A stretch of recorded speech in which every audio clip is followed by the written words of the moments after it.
안녕하십니까. 교재는 285페이지 쪽인데요.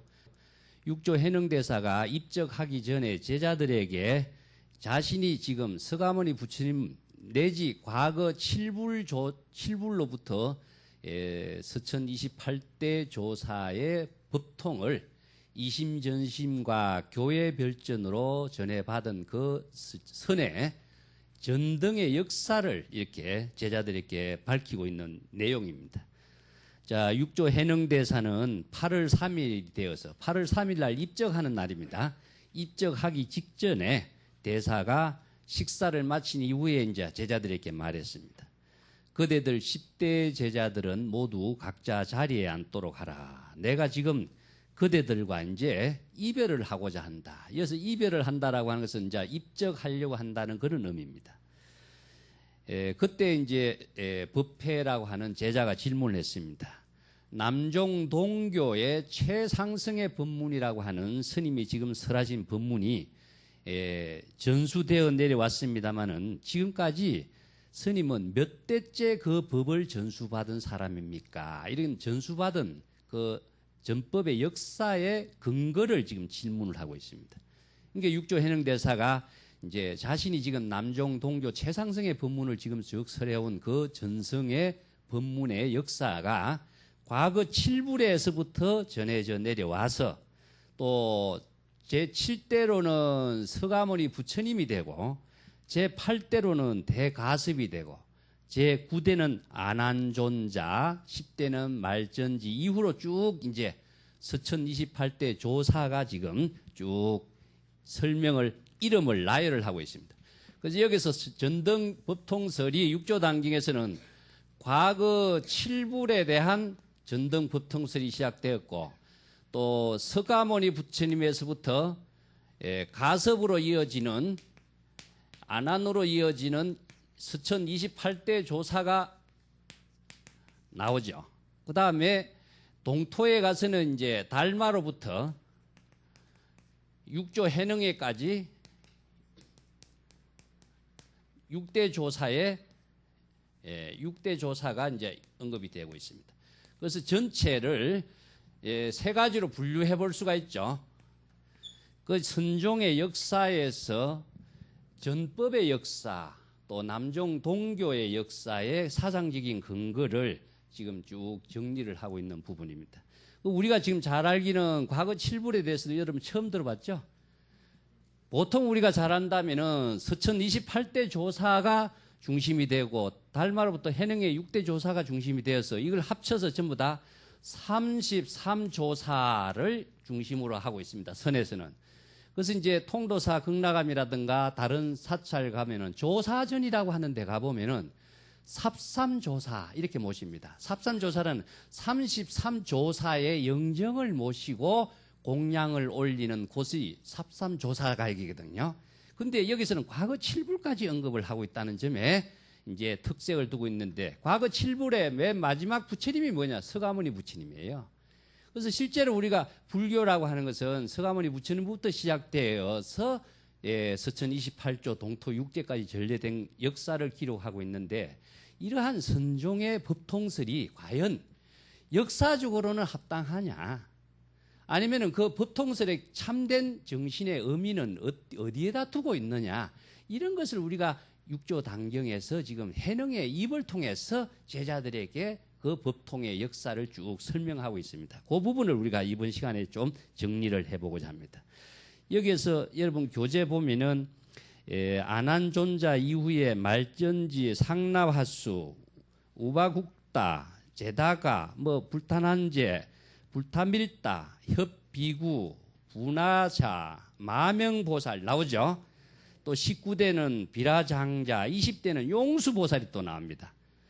자, 21대는 가나제바, 22대는 라후라, 23대는 성가나제, 24대는 성가야사, 25대는 구마라타, 26대는 사야타, 27대는 바수반두가 또 나와요. 자, 쭉 해서 이제 30대에 보면은 사자비구가 나오거든요.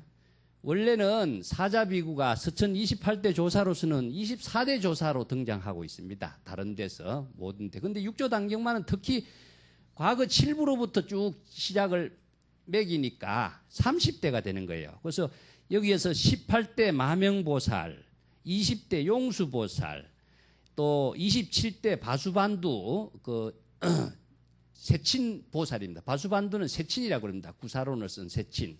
그다음에 30대 사자비구 이런 몇 사람들을 우리가 주목을 해봐야 되고요. 그다음에 동토의 초조라고 하는 달마가 제 35대가 되어 있습니다. 여기서는요. 그래서 이제 인도에서는 28대가 돼야 되고 서천에서는 28대가 되고 동토에서는 초조인 달마대사가 35세가 돼 있죠.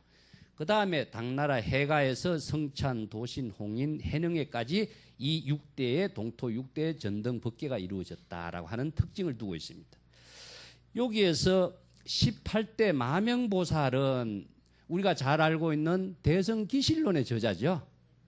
그 다음에 20대 용수보살은 서가모니 부처님이 다시 재출현했다라고 하는 위대한 인도 불교의 용수보살. 그러니까 중국 선종의 중국의 모든 불교나 인도에서 전래된 불교 철학 사상, 중론, 백론이라든가 이런 대성불교 사상의 철학 체계를 완성한 위대한 인물입니다.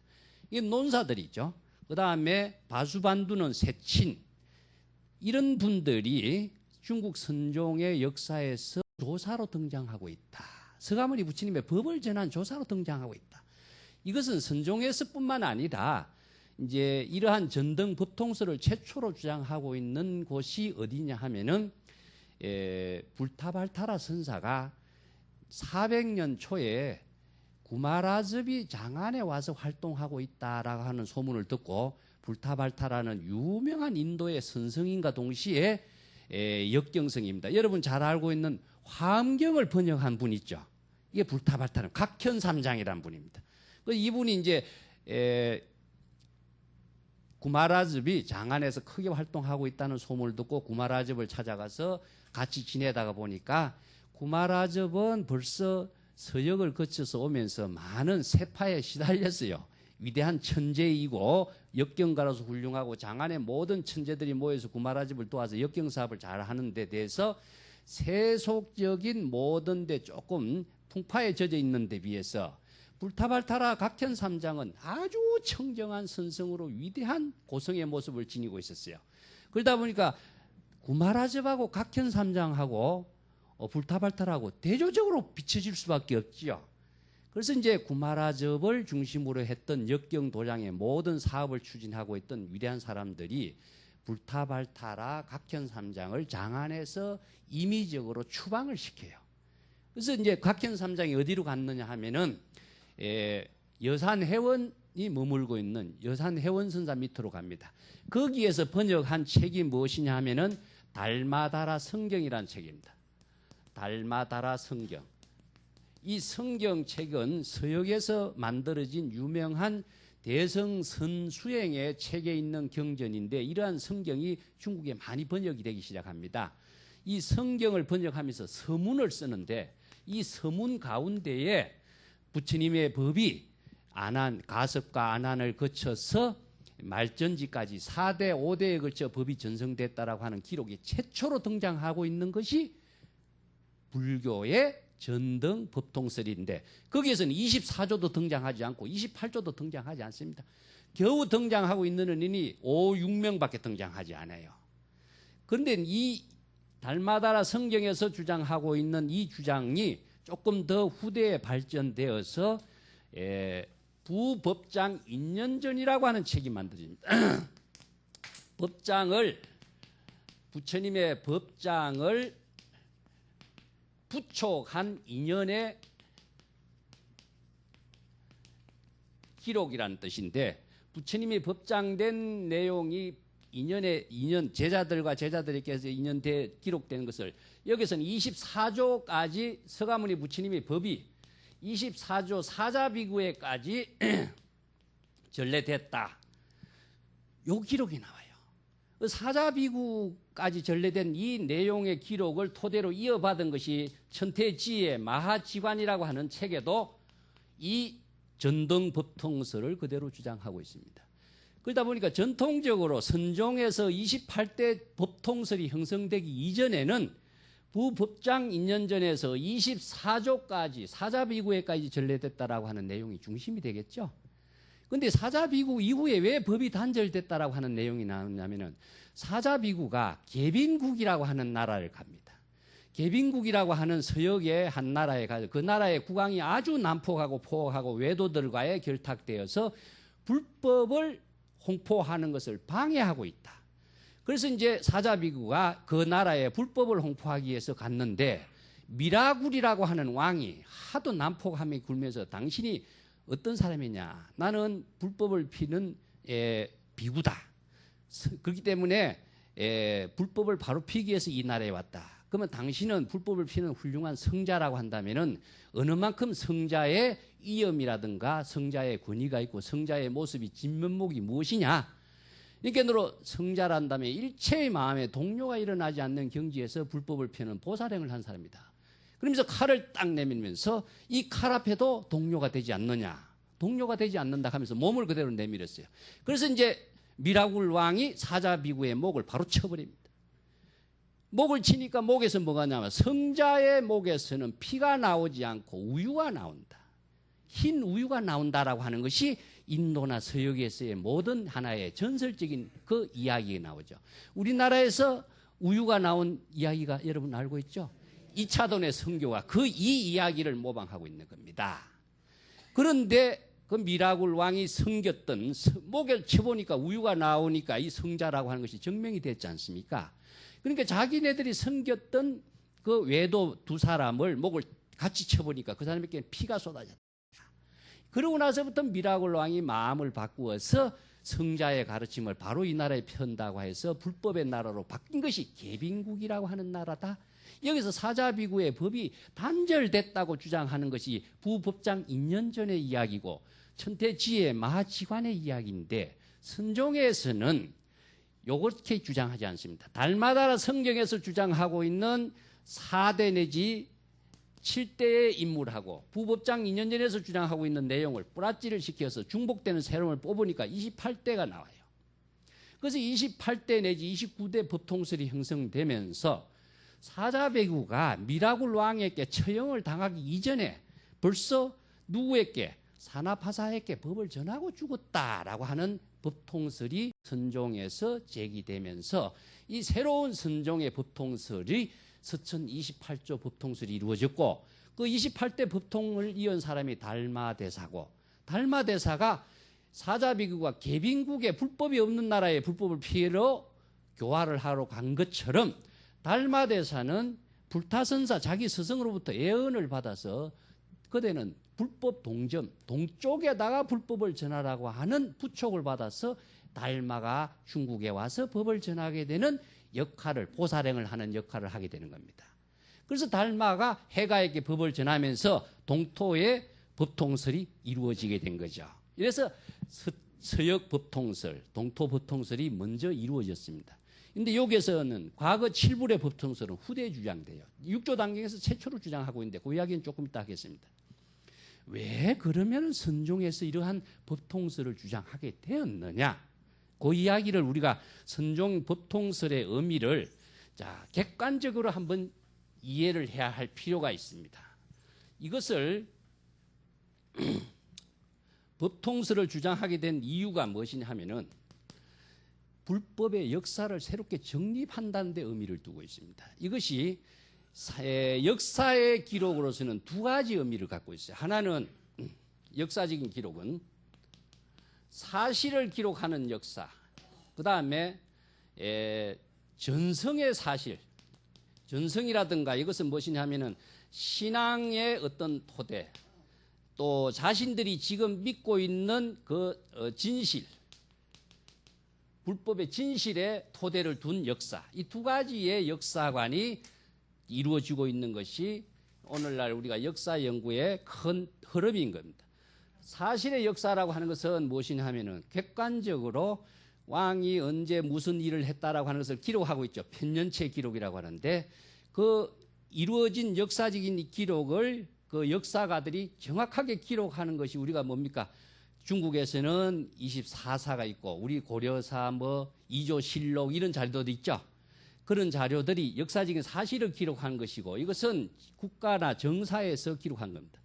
근데 여기에서 전성이라고 하는 것은 전래 내려온 그 사실을 믿는 거예요. 믿는데 어떤 믿음을 두고 있냐 하면은 모든 종교에서 우리가 뭐 다른 기독교나 불교나 유태교에서 주장하고 있는 역사를 사실의 역사라고 인정하는 사람은 아무도 없어요. 믿음의 역사로서 인정을 하고 있는 겁니다. 왜 그러냐? 그 믿음의 역사라고 하는 것이 그러면 허구가 아니냐? 이것을 사실과 허구로 나누어 버려요. 허구를 가지고 믿느냐? 허구를 믿어야 될 이유가 무엇이냐? 이 허구라고 하는 사실이 단순히 허구라고 하는 문제로서 제친다면 이것은 믿을 이유가 하나도 없어요. 그렇지만은 허구에서 제시하고 있는 그 신앙과 진실, 그 정신과 사상이라고 하는 것이 여기서는 우리에게 더욱더 크게 작용하고 있는 역사를 갖고 있습니다. 이것이 새로운 선종의 역사, 선의 역사, 종교의 역사를 만들어내게 된 이유예요. 예를 들어서 우리가 달마와 양무제가 만났다라고 하는 역사적인 사실은 없습니다. 없어요. 그렇지만 달마와 양무제가 만났다라고 하는 사실을 주장한 것은 선의 역사에서만 있습니다. 여기에서 역사적인 사실로서는 없는 내용을 왜 선의 역사에서 주장하느냐 하면은 그 역사적인 사실이 만나지 않았다라고 하는 허구 그 자체를 갖고 문제로 평가하는 것이 아니라 달마와 양무제에서 만남에서 이루어졌던 대화 내용이라든가 그 두 사람이 나눈 그 사상이라든가 인격이라든가 그 지혜라든가 이것이 지금 사실의 역사를 초월하는 새로운 종교적인 역사로서의 의미가 더 크기 때문이죠.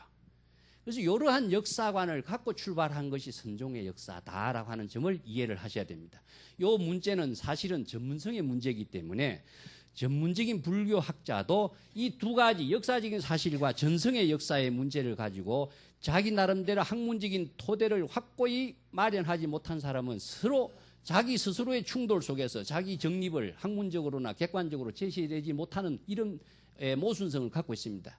이때 학문을 하는 사람은 이 두 가지 역사적인 사실을 분명히 역사관을 갖고 접근을 해서 논문을 쓰고 해야 되는 것이죠.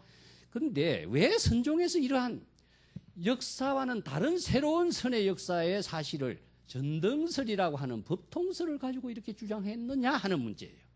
자, 여기에서는 두 가지가 있어요. 그 첫 번째로 문제는 무엇이냐 하면은 종파불교를 초월하자. 종파불교라고 하는 것을 중국에서는 선종이 형성되기 이전에 수당나라의 위대한 모든 종교 철학가들이 종파불교를 중심으로 해서 불법을 받아들이고 새로운 실천 체계의 철학 체계를 정립한 것이 자 화엄종, 또 천태종, 정태종, 유식 법상종 모든 것이 이렇게 하나의 대성불교의 경전을 중심으로 해서 자신들의 새로운 학파나 내지 종파적인 불교 철학으로서 불교의 전체적인 새로운 세계관을 실천 철학을 제시했습니다. 그러다 보니까 다른 전체 불교를 포용할 수 있는 문제가 빈약성이 나타나게 돼요. 화엄종에서는 화엄경을 중심으로 하고 천태종에서는 법화경을 중심으로 하고 유식에서는 유식 철학을 중심으로 하고 대성불교의 전체의 틀을 다 수용해서 그 사상을 보살도의 정신으로 실현할 수 있는 그 방향까지 제시해야 되는데 한 부분을 중심으로 집중적으로 하다 보니까 하나의 편협된 사고와 종파 철학의 어떤 국집에 빠질 수가 있죠. 그러다 보니까 종교의 본질은 무엇이냐? 항상 시대적인 요청에 의해서 불법의 지혜와 인격을 나누는 그 종교의 생명이 점차 죽어버리기 시작해요. 그래서 이런 문제점을 극복하기 위해서 선종에서는 이 종파불교를 초월하자. 이 종파불교를 초월하면서 새로운 모든 종교 철학, 실천 철학을 선의 실천으로서 재구성한 것이 무엇이냐. 육조단경이라고 하는 남종 동교의 최상승의 법문인데 이 최상승의 법문을 자 어떻게 우리가 체득해야 될 것이냐 하는 것이 수행이죠. 그 체득했으면 이것을 많은 사람과 어떻게 보살행으로 함께 나누어야 될 것인 것이 선의 생활이 되는데 이 최상승의 법문을 자, 붓다의 근본 정신으로 되돌아가자는 겁니다. 그래서 달마 해능의 법통은 단순한 달마에서 시작된 법통이 아니었다. 선종의 법통서를 본다면은 사실은 과거 7불에서 쭉 결례됐다라고 하는 역사는 6조 단경에 와서 재정립이 됐지만은 선종의 법통설이 형성된 것은 달마에서부터 6조 해능에까지 처음 이루어졌다고 주장했거든요. 두 번째는 그러면은 달마는 누구에게 이 법을 받았느냐? 북종의 숭원법사가 신의 선사에게 공적적으로 질문을 하니까 전등의 서천의 달마다라 성경이라든가 이런 데 주장한 내용을 근거로 해서 서가모니 부처님이 가섭 안안을 거쳐서 이 달마다라 성경의 주장대로 달마에게 전래됐다 이렇게 주장하다 보니까 결국 이제 이 법통설이 정리가 되기 시작한 거예요. 그러다 보니까 종파 철학이 아니라 불교의 붓다의 근본 정신으로 되돌아가자는 겁니다. 자, 붓다의 근본 정신으로 되돌아가야. 붓다의 정신으로 되돌아가는 운동을 새롭게 펼친 겁니다. 왜냐하면 종파 불교는 하나의 불교의 가르침제만 하나의 경전으로 추정되다 보니까 문제점이 드러나게 되고 또 일부 철학적으로 전개된 불교의 한계성을 벗어나지 못하니까 남종동교는 새로운 불교의 근본 정신으로 되돌아가면서 어떤 운동을 펼치냐 하면은 우리가 남종동교 최상승 법문에서의 특징을 제가 뭐라고 이야기했죠? 사막이라는 것은 대승불교 전체 사상을인데 사막이라고 하는 대승불교 전체 사상을 중심으로 해서 재정립한 겁니다. 전통적인 사막의 실천 철학이 아니라 남종동교에서 주장한 새로운 사막의 실천 철학을 재정립했어요. 붓다로부터 전개된 것이 이게 전통의 불교에서는 그 어느 누구도 이 문제를 해결하지 못했는데 이단자라고 할 수 있는 선종에서 붓다의 근본 정신으로 되돌아가자는 운동을 펼치면서 이 새로운 문제를 제기했는데 시대로 되돌아가자는 말은 아니에요. 아시겠죠? 시대로 되돌아갈 수도 없습니다. 그죠? 여기서 복고운동이라 그래요. 이걸 복고운동이라 그러는데 복고운동이라고 하는 것은 근본 정신을 지금 이 시대의 요청에 응해서 붓다의 근본 정신을 새롭게 해석을 하는 겁니다. 이 새롭게 해석한다라고 하는 것은 사상적으로 그만큼 발전하기 때문에 지금 여기에서 발전된 사상으로 지금 여기에서 민중이 요청하는 불교로서의 불교의 근본 정신을 이 시대에 다시 되살리자 하는 겁니다. 되살리는 거예요. 되살리는 그 정신을 붓다의 근본 정신으로서 되돌아가자는 운동으로서 새로운 정통 불교의 주장을 내세우면서 정법 상성을 강조하는 새로운 선종의 기치를 내걸어요. 자, 왜냐하면은 지금까지 불교가 전통 불교가 소성 불교에서 대성 불교로 중국의 여러 종파 불교가 자칭 전통이라고 자임을 하고 있지 않습니까?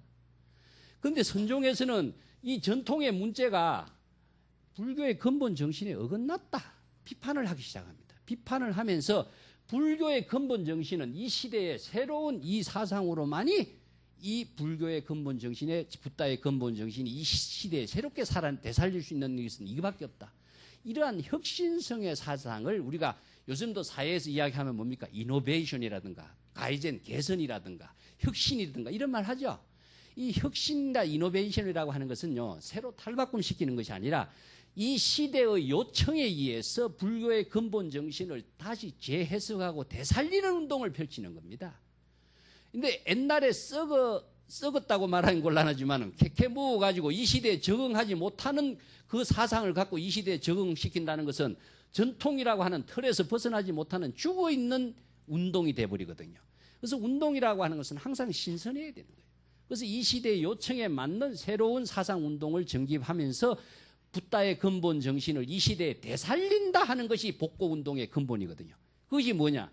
전통성을 이단자로 출발했지만 새로운 정통을 주장하면서 붓다의 근본 정신을 우리는 갖고 있다. 그게 뭐냐? 정법의 안목이다. 정법 안장을 우리는 개성했다.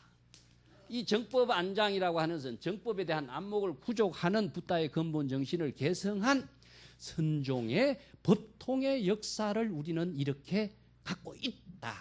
이것이 뭐냐? 새로운 종파불교의 문제점에 지적을 하면서 새로운 교상 판석이다. 나는 이렇게 합니다. 교판이라고 이야기하는데 교상판석이다. 불교의 새로운 판단 기준을 제시해주고 있다. 그래서 이 붓다의 근본 정신이 개정의 사막으로 요약되지만은 개정의 사막의 그 근본 정신이 철학적이고 이론적이고 논리적인 것이 문제가 아니라 이것을 각자가 자신의 깨달음의 지혜로 체득하고 그 지혜가 스승에 의해서 인가를 받고 이심전심으로 전수된 그 사상체계를 갖고 있고 그 사상적인 근거를 교회 별전, 경전에서 주장하고 있는 그 사상을 완전히 내가 체득했기 때문에 독자적으로 구족하고 있는 능력이 무엇이냐? 정법의 안목이다. 이 정법의 안목의 역사를 기록한 것이 선종 법통설이라고 할 수 있는 겁니다. 육조단경에서 또 하나의 특징이 무엇이냐 하면은 모든 선종에서는 서천 28조 동토 6조만 주장했는데 과거 7부까지 주장됐죠. 자, 대사가 말하기는 오늘 이후로 이렇게 과거 7부 서천 28조 동토 6도 조사가 이심전심으로 최상승의 법문이 전수될 때는 반드시 근거와 확인이 있어야 되고 종지가 상실되지 않아야 한다. 이게 무엇이냐? 정법의 안목을 구족했느냐 안 했느냐. 남종 동교의 법문을 잘 호지하고 가르칠 수 있는 능력을 갖고 있느냐 맞느냐. 이것이 스승이 제자에게 잘 확인시켜 줘야 될 근거예요. 그게 인가라고 하는 말이 나와요.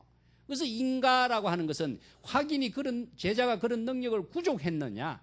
이것을 스승이 확실하게 안목으로서 점검을 하고 그런 능력이 구족된 것을 인가했을 때 제자가 또 다음 세대에 정법의 안목을 펼칠 수 있는 역할을 할 수 있는 선지식으로서의 자질을 스승이 인정해 주는 것을 말합니다. 여기에 이제 과거 7불의 이야기는요. 사실 그 주석을 해놨습니다마는 육조단경에서 최초로 주장하고 있습니다. 근데 나중에 전등록 이후에 조당집에서는 선종의 법통설이 과거 7불에서부터 서천 28조 6조까지 연결되는데 과거 7불은 보세요. 비바시불, 시기불, 비사부불, 구류손불, 가섭불, 구남모니불, 서가모니불 그렇죠? 이게 과거 7불인데 사실상 전설상의 부처님이죠. 근데 서가모니 부처님이 왜 과거 7불의 부처까지 연결했느냐? 이게 이제 인도도 그렇고 중국도 그렇고 사상적인 근거, 역사적인 근거가 지금 옛날에도 불교는 시간과 공간을 초월해서 불법의 모든 역사가 같다. 일체의 모든 재불이 똑같은 법을 설한다. 그렇기 때문에 서가모니 부처님이 이것은 당돌하게 주장됐다기보다도 과거의 무량급의 부처님도 똑같이 이 법을 설해왔다라고 하는 역사적인 사실의 근거, 증거로서 이렇게 제시해 두고 있는 겁니다. 그래서 이제 선종에서는 붓다가 과거 전생에 보살로서 크게 활동했다. 자타카 이야기 나오죠.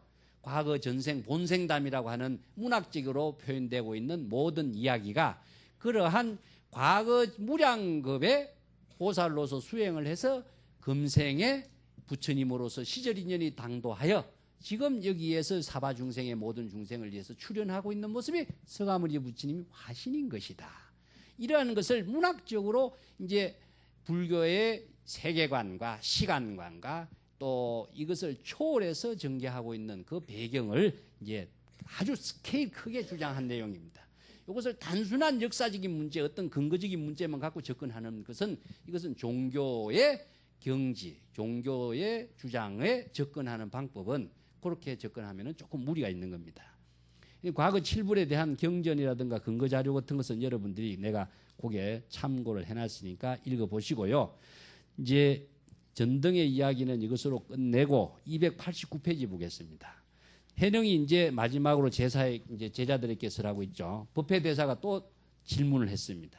대사께서 지금 돌아가시면은 그만입니다. 어떠한 법을 남겨 전하고 후대 사람들을 하고 어떻게 부처니 각자 자기가 부처라고 하는 사실을 깨닫도록 해야 하겠습니까? 그러니까 해능 대사가 그대는 잘 듣도록 하라. 후대 어리석은 사람이 단지 중생을 알기만 하면 곧 능히 부처를 볼 수가 있다. 중생을 알기만 하면 능히 부처를 볼 수가 있다는 말이 참 이상한 말이죠, 여러분. 내가 이 수십 번 도노 견성의 법문을 이야기한 내용이 이 이야기입니다. 만약에 중생을 알지 못하면 만급의 부처를 찾아도 볼 수가 없다. 나는 지금 그대에게 중생을 알게 하고 부처를 깨닫게 하고 아울러 참된 부처를 보고 깨달아서 해탈하는 노래를 하나 남길 테니까 어리석으면 부처를 깨달아 볼 수가 없고 깨달은 자는 곧 깨달아서 확인해 볼 수가 있을 것이다. 이 개송을 이제 하는 거예요. 이 개송이 무엇이냐 하면은 중생심과 불심은 어떤 관계냐. 이 관계를 바로 알지 못하면은 부처를 어디에서 멀리서 찾으려고 하겠죠. 이 법을 배우려면 법에 의해서 수행을 해야 된다. 그래서 우리가 기실론에서 이야기했습니다. 일심을 두 개로 나눴죠. 자, 부처의 마음이라고 합니다. 그 다음에 중생의 마음. 중생의 마음을 알면은 부처의 마음을 안다 그랬죠? 요 말이 무엇이냐 하면은 자기가 번뇌 망념이 일어난 사실을 자각했을 때에 자각하는 마음은 자기의 본래 부처의 마음이 돼요. 아시겠죠? 이게 번뇌 망념이 일어난 중생의 마음을 알지 못하면은 자각을 하지 못하면은 중생의 마음에서 영원히 벗어날 수가 없어요. 여기서 선에서는 이걸 염기적각이라고 제가 이야기를 여러 번 했습니다. 예, 망념이 일어나면은 망념이 일어난 사실을 자각하라. 또 육조당에서는 식심견성이라고 이야기했습니다. 그래서 모든 것이 중생의 마음과 부처의 마음이 우리 마음에 둘이 따로 있는 것은 아니고 작용에 따라서 다를 뿐이다. 마음 씀에 따라 다를 뿐이다. 제가 그래서 마음 찾는 공부를 해서는 안 된다. 마음 쓰는 공부를 바르게 해야 된다고 이야기했습니다. 마음을 찾으려고 한다면 부처의 마음을 찾으려고 한다면 영원히 찾을 수가 없게 되어 있습니다. 여기서 부처의 마음을 찾지만 어리석은 자가 다 이야기가 나와요. 이것을 마음 밖에서 부처의 존재가 있다고 생각하고 또 내 마음속에 어떤 부처가 있다고 생각하고 이렇게 하니까 부처를 찾으려고 하는 그 마음은 바로 중생의 마음인데 중생의 마음을 갖고 중생의 마음으로서 부처를 찾는다. 영원히 찾을 수가 없습니다. 그리고 찾을 수 있는 대상을 두고 있으면은 나 찾으려고 하는 주체와 찾으려고 하는 대상이 주객이 둘로 나누어져서 항상 내 마음이 어떤 경계를 갖고 있기 때문에 영원히 자기가 부처로서의 마음을 쓸 수가 없게 돼 있어요.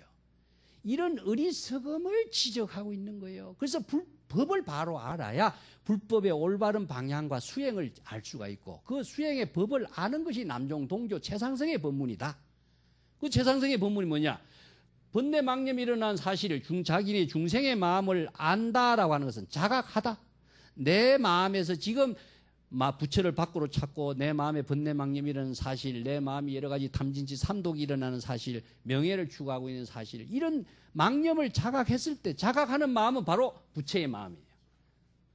그렇기 때문에 이것이 바로 자신의 중생심의 병을 스스로 치료하고 중생심을 초월할 수 부처를 깨닫도록 하는 법은 자각 말고는 없다. 다른 곳에서 찾으려고 한다면 더 찾을 수가 없다.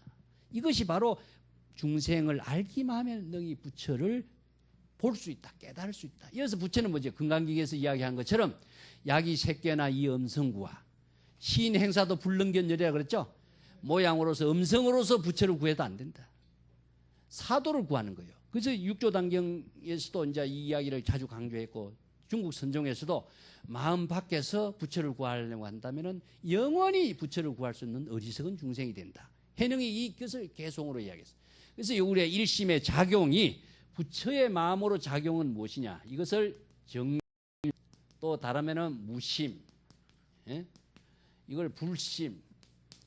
불심의 마음, 불심의 지혜 작용을 이야기하고 있어요. 어떤 마음의 상태가 고정된 상태로 있을 수가 없어요. 마음은 항상 물이 흘러가는 것처럼 있는데 물이 흘러가는 마음처럼 마음의 작용이 이루어지고 있는 그 마음이 정념으로 무심으로 했을 때는 부처님의 마음으로 자신의 깨달음의 생활이 되는 것이고 탐진치 삼독이라든가 번뇌 망념 시기 질투 이걸 이렇게 생각을 한다면은 중생심으로 업을 짓는 자기의 삶이 이루어져요.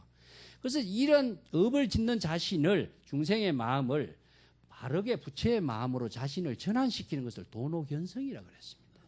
그래서 남종동교에서 도노견성하는 방법을 앞에서 누누이 이야기한 것이 이건데 여기서는 개송을 이제 종합하고 있습니다. 한번 보겠습니다. 법회가 개송을 듣고 싶다고 말씀을 올리니까 이 법회께서 하는 개송을 대도로 유통시키고 전하고 세상에 끊어짐이 없도록 하라고 당부를 했어요. 그래서 이게 해능의 법신의 지혜작용이 이 개송인 겁니다.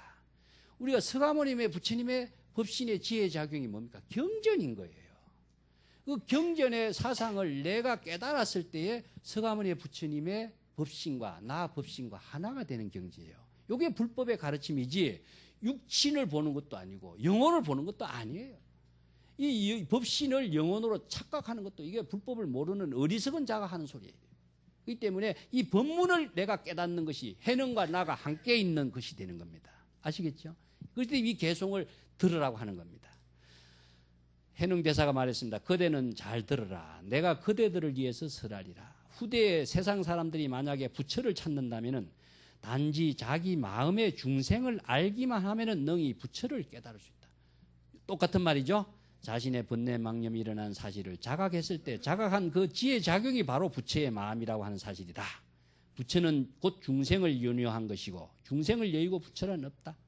이 말이 무슨 말이냐면은 중생심에 대신해서 중생심을 초월하기 위해서 부처 마음이라고 하는 말을 임시 언어 방편으로 제시한 것이지 부처란 마음이라는 것이 고정된 것이 있는 것도 아니고 중생의 마음이라는 것도 고정된 것도 아니다. 서로 상위 관관 속에서 하나의 이름의 방편적인 이름으로 지금 우리가 부르는 그뿐이다. 우리의 모습도 임시 이 사바세계의 시절 인연을 함께하기 위해서 여러분들도 각자 이름과 모양과 형색을 갖고 있는 것이죠. 본래는 무엇이냐? 이름도 없고 형색도 없는 것이지만은 그렇지만 어떻습니까? 시절 인연에 함께하기 위해서는 어떻게? 중생과 중생과의 모든 삶을 함께 나누는 이 공간에서는 이름이 없으면은 우리가 서로 대화할 수 없고 모양이 없으면은 서로 살아갈 수 없기 때문에 이름을 나누는 거예요. 중생의 마음도 중생심도 마찬가지고 불심도 마찬가지다. 이 때문에 이것이 어떤 고정된 부처라고 있고 고정된 중생심이 있다고 생각하는 것도 착각이 되겠죠. 단지 방편적으로 이름을 서로 나눌 뿐이다 하는 겁니다. 이 때문에 미혹하면은 곧 부처도 중생이 되고 깨달으면은 중생도 부처인 것이다. 영원한 부처도 영원한 중생도 고정된 상태로는 없다. 그래서 불교에서는 금강경에서 무유정법이라고 그래요. 고정된 법이 없습니다. 왜냐? 무상하기 때문이죠. 그 무상이라고 하는 말이 있기 때문에 우리는 끊임없는 변화와 혁신과 새로운 창조성을 만들어낼 수가 있어요. 무상이를 우리가 부정적으로 본다면은 전부 다 고로만 보게 되겠죠. 부정으로 본다면은 전부 다 나쁜 쪽으로 생각하게 되겠어요. 근데 무상을 우리가 긍정적으로 봅시다. 긍정적으로라고 하는 것은 자기 변화를 만들어낼 수 있는 에너지예요. 내 마음이 이 생각으로서 영원히 변하지 않는다면 나는 어떻게 됩니까? 죽어야 되겠다는 생각에서 변하지 않으면 나는 죽어버리고 말을. 있지만 한 생각을 바꾸면 어떻습니까? 변화를 시키는 것이 무엇이냐? 긍정은 무엇이냐? 변화입니다. 이 때문에 무상이라고 하는 것은 내 마음을 지혜로서 바른 방향으로 바른 방법으로 법에 의해서 긍정적인 방향으로 자신을 변화시킬 수 있는 힘, 에너지가 작용하고 있는 것을 바로 알면은 지금 부정적이고 어려운 자신의 모든 한계를 단번에 초월할 수 있고 당신의 중생심의 마음을 단번에 부처의 마음으로 자기를 바꿀 수 있는 힘이 스스로 나오는 힘이죠. 이게 바로 불법이다 하는 겁니다. 그래서 요즘 사회에서 이야기해도 위기를 기회로 이야기하죠.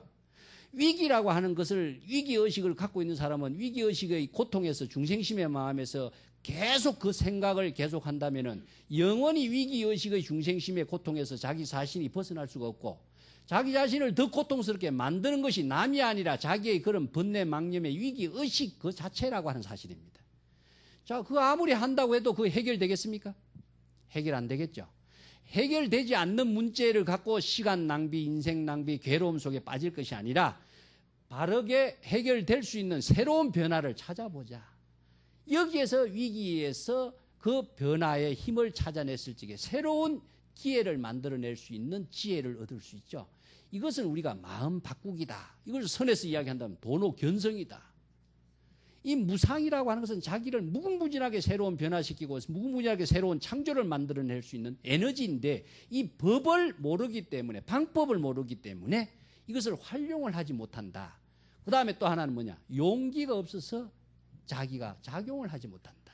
그래서 마음을 찾으려고 한다면 영원히 찾을 수가 없지만은 마음을 쓰는 방법을 알면은 자신을 무궁무진하게 변화시켜서 쓸 때 새로운 위기를 기회로 미혹함을 중생으로 또 불행을 행복으로 모든 부정적인 사고를 긍정으로 자기의 가능성을 바꿀 수 있는 힘이 이 지혜를 통해서 작용할 수 있다는 겁니다. 그렇기 때문에 미혹하면은 부처도 중생이고 깨달으면은 중생도 부처다. 우치하면은 부처도 중생이고 지혜가 있으면은 중생도 부처다. 마음이 삐뚤어지면은 부처도 중생이고 마음이 평등하면은 중생도 부처다. 평생 마음이 삐뚤어져 있으면은 부처도 중생심에 있고 한 생각에 마음이 평등하면은 중생인 그대로 부처인 것이다. 나의 마음에 저절로 부처가 있는데 스스로 부처가 바로 자식이 자신의 참된 부처, 진불이다. 이걸 법신이라 그럽니다.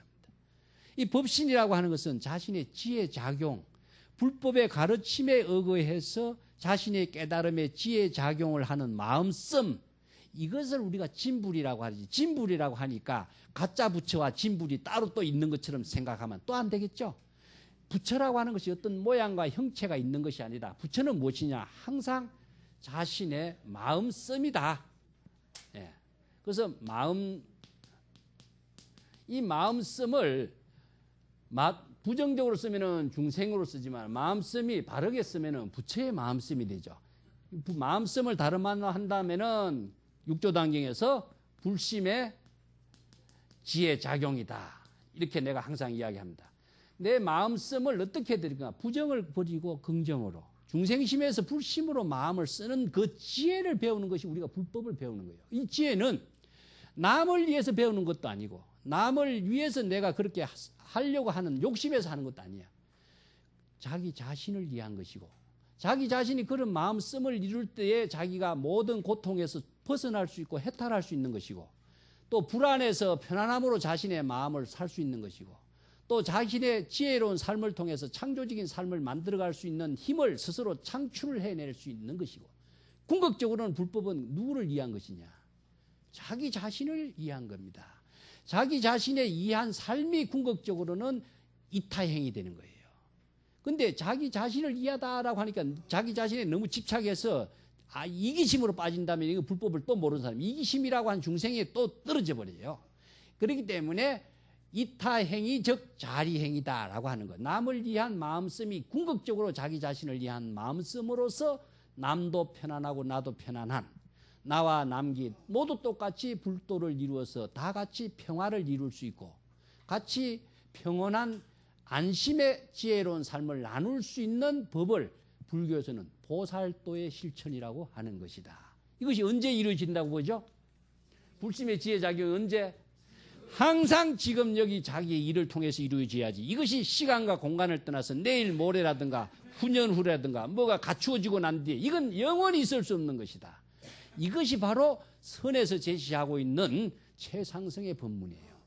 오늘날 우리가 지금 한국 불교의 입장을 한번 살펴봅시다. 우리가 뭐 선종의 법통설이 정통성이다 이것만 주장한다고 선의 생명이 살아나고 이 중생을 모두 함께 할 수 있는 보살행의 실천이 이루어집니까? 지금 나는 한국 불교의 큰 문제점이 무엇이냐 하면은 옛날에는 농경시대에서 그러한 개혁을 이루어냈다고 하지만 지금은 농경사회 속에서 익은 산악형 종교로서의 불교가 도시형 종교로서 세계인의 종교로서 함께 새로운 변화를 만들어낼 수 있는 혁신성, 개혁성이 이루어져야 된다는 그 운동이 제시되어야 된다는 점입니다.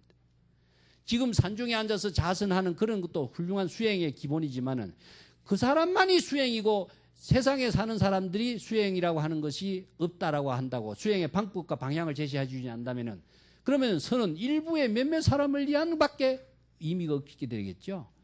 그래서 지금은 자 온라인이라든가 뭐 오프라인이라든가 이런 말 많이 쓰죠.